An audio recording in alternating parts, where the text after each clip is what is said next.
ஆதிசிவன் தியான பீடத்தின் சார்பாக உங்களை வணங்கி வரவேற்கிறேன். நாம் இதுவரை பல விஷயங்களை இதற்கு முன் பதிவுகளிலே போட்டிருக்கிறோம். இப்பொழுது அனைத்து விதமான கஷ்டங்களை பற்றியெல்லாம் நான் பதிவிட்டிருந்தேன். ஆனந்தமாக வாழ வழி சொல்ல வேண்டாமா என்று நீங்கள் கேட்பது எனக்கு புரிகிறது. ஆனந்தமாக வாழ்வதற்காகத்தான் நம்மை இறைவன் இந்த பிறவியில் நம்மை அனுப்பியிருக்கிறார். ஆனால் அதையெல்லாம் மறந்து நாம் போவதால் தான் பல பிரச்சனைகள் ஏற்படுகிறது.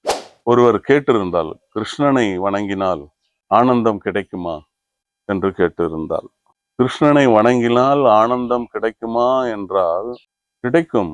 ஹரே ராம ஹரே கிருஷ்ணா மடத்துக்கு போகலாம், ஓஷோவுடைய ஆசிரமங்களுக்கு போகலாம். அவங்கெல்லாம் அங்கே அப்படிதான் வாழ்ந்துட்டு இருக்கிறாங்க, ஆனந்தமா வாழ்ந்துட்டு இருக்கிறாங்க. அது சரியா தவறா என்று நீங்கள் சிந்தனைக்கு போனால் அல்லது அதை ஆராய்ச்சிக்கு போனாலோ ஆனந்தம் கிடைக்காது. அதுல தவறுகளும் இருக்கலாம், தவறு இல்லாமையும் இருக்கலாம். ஆனால் கிருஷ்ணன் என்கிற அந்த ஒரு பெயருக்கோ அல்லது அந்த நிலைக்கு ஒரே ஒரு காரணம்தான், அந்த நிலை ஆனந்த நிலை மட்டுமே. இது ஒரு விதமான மனப்பாங்கு. கிருஷ்ணா, சிவா, பிரம்மா அப்படிங்கிற இது அத்தனையும் நம்முடைய உடலில் இருந்து வரக்கூடிய சக்கராஸ் மூலமாக வரக்கூடிய ஒரு நிலைகள், ஒரு ஒரு குணங்கள் என்று சொல்லலாம். கிருஷ்ணனை நினைத்தால் அந்த குணம் உங்களுக்குள் வருமானால் நீங்கள் ஆனந்த மகாபுருஷன்தான். இல்லை என்று மறுப்பதற்கு சொல்ல முடியாது, இல்லை. அதனாலே அந்த நிலை என்பது மிகவும் புனிதமான ஒரு ஆனந்த நிலைதான். நாம் படித்ததும் சரி, கேட்டதும் சரி, கிருஷ்ணனை பற்றி நாம நிறைய விஷயங்களை கேள்விப்பட்டிருக்கிறோம். அவர் எப்பொழுதும் ஆனந்த நிலையிலேயே இருப்பார். மற்றவர் துன்பப்படும் போது கூட அவர் ஆனந்தமாக இருப்பார். இது எல்லாமே துன்பம், இன்பம், இது இரண்டும் சேர்ந்தது தான் வாழ்க்கை. நாம் துன்பத்தை மட்டுமே பிடித்து கொண்டு வாழ ஆசைப்படுகிறோம். அதனால் இன்பம் என்று ஒன்று இருப்பதையே மறந்து விடுகிறோம். இதற்கு காரணம் என்ன அப்படி என்றால், பணம் பணம் பணம் பணம் பணம், பேராசை பேராசை பேராசை பேராசை. கிருஷ்ணன் என்கிற நிலைதான் ஆனந்தமாக வாழக்கூடியது. இந்த நிலையிலே இருப்பவர்கள் வாழ்க்கையை பற்றியோ இப்படித்தான் வாழ வேண்டும் என்ற ஒரு நிலையிலோ இருக்க மாட்டார்கள். அப்படி ஏதேனும் கட்டுப்பாடுகள் போட்டுக்கொண்டால் நீங்கள் நிம்மதியாக வாழ முடியாது. ஒரு வட்டத்தை போட்டு கொண்டீர்களானால் இன்பமாக வாழ முடியாது. இதன் காரணமாகத்தான் கிருஷ்ணன் எந்த ஒரு வட்டத்திலும் சிக்க மாட்டார் என்று சொல்வார்கள். ஏனென்றால் அவருக்கு இந்த வட்டங்கள் பிடிக்காது, விசாலம் தான் பிடிக்கும். வட்டத்திற்குள் சிக்கி கொண்டால் நீங்கள் வெளியே வர முடியாது, மிகவும் கஷ்டப்பட வேண்டும்.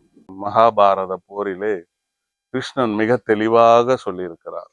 அபிமன்யு சக்கர வியூகத்திலே போய் சென்று மாட்டிக்கொண்டதும் இப்படித்தான். அது ஒரு வட்டம் தானே, வர முடியவில்லை.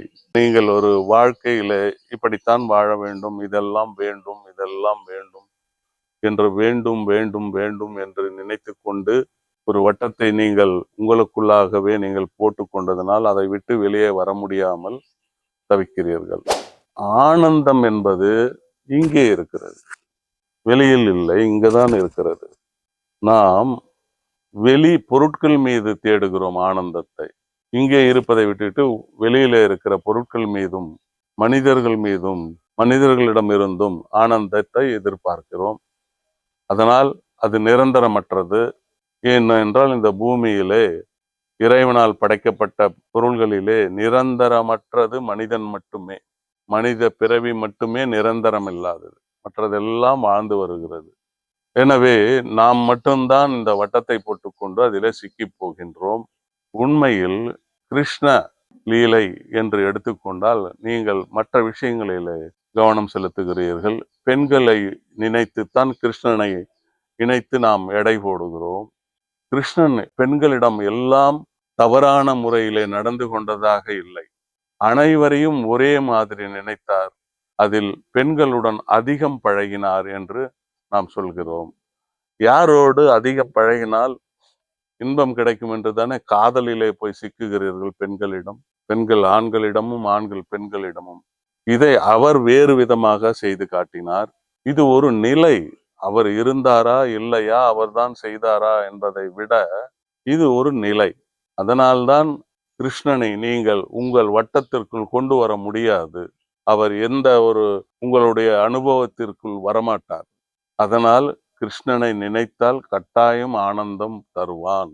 இதுதான் அந்த நண்பர் கேட்ட கேள்விக்கான பதில். கிருஷ்ணனை நீங்கள் உங்களுக்குள் அனுமதியுங்கள், அப்பொழுது ஆனந்தம் தானாக வரும். பக்கத்தில் இருப்பவர் என்ன நினைப்பார், அவன் என்ன நினைப்பான், இவன் என்ன நினைப்பான் என்பதெல்லாம் விட்டு தள்ளுங்கள். ஆனந்தம் அவர்களுக்கு தேவையில்லை, உங்களுக்கு மட்டும்தானே தேவை. ஆக நீங்கள் தான் அதுக்காக இறைவனை உங்களுள் அனுமதிக்க வேண்டும். அப்பொழுதுதான் நீங்கள் உங்கள் வாழ்க்கையை ஆனந்தமாகவும் செம்மையாகவும் நீங்கள் நிர்வகிக்க முடியும், வாழ முடியும்.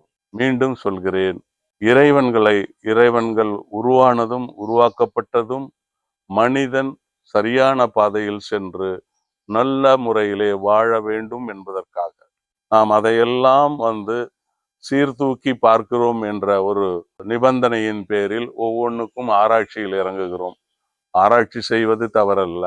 இது ஒரு காலகட்டத்தில் ஒரு விதமாக மாற்றப்பட்டது, மறுபடியும் ஒரு காலகட்டத்தில் மறுபடியும் வேறு மாதிரியாக மாற்றப்பட்டது. இது இயற்கை தான், இதில் யாரையும் நாம் குற்றம் சொல்ல முடியாது. நம் மனநிலைக்கு ஏற்பத்தான் நம்மை ஆள்பவர்களும் வருவார்கள். நன்றாக புரிந்து கொள்ளுங்கள். உங்கள் மனநிலை என்னவோ அதப்படிதான் நம்மை ஆள்பவர்களும் வருவார்கள், நம்மை தலைமை ஏற்று நடத்துபவர்களும் வருவார்கள், நம்மை வழி நடத்தும் குருமார்களும் வருவார்கள். உங்கள் மனநிலை எப்படியோ அப்படித்தான். உங்களை பின்னால் இருந்து தள்ளி விட்டவன் முன்னால் வருவானா? பின்னாடி உங்களுக்கு கஷ்டம் ஏற்படும் பொழுது வருவானா என்றால் வரமாட்டான். இறைவனை நாடுங்கள். இறைவன் எப்பொழுதும் நம்முடன் தான் இருக்கிறார். நீங்கள் அழைக்கும் போது வருவான். எப்படி? 100% கிருஷ்ணா என்றால் வருவார், சிவா என்றால் வருவார், முருகா என்றால் வருவான். எனவே உங்களுடைய மனநிலையை பொறுத்துதான் கிருஷ்ணன் ஆனந்தத்தை தருவான் தருவான் தருவான் என்று சொல்லி வணக்கம். நம சிவாய, நம சிவாய, நம சிவாய.